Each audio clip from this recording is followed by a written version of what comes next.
Ever struggled to keep your characters consistent across a long-running story? Claude Fable 5 can help, but only if you know how to craft the right prompts. In this video, we'll dive into the art of optimizing prompting patterns for long-running writing projects.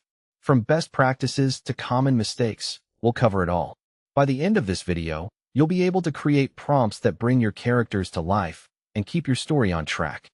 Before we can optimize our prompting patterns, we need to understand what makes a good prompt in the first place. This means identifying the key elements of our story, such as character motivations and plot twists, and developing a strategy for crafting prompts that bring these elements to life. In this slide, we'll explore the basics of prompting patterns and how they can be used to improve our writing. So, what makes a prompt effective?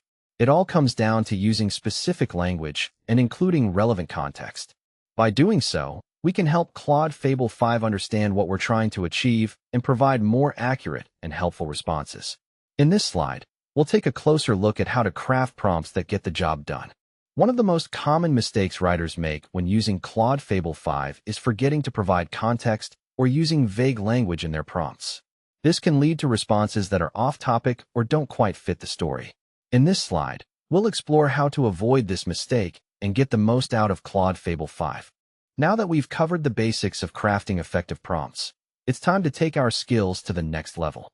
In this slide, we'll explore some expert tips for optimizing prompts, including using feedback to refine our prompts and experimenting with different prompt styles.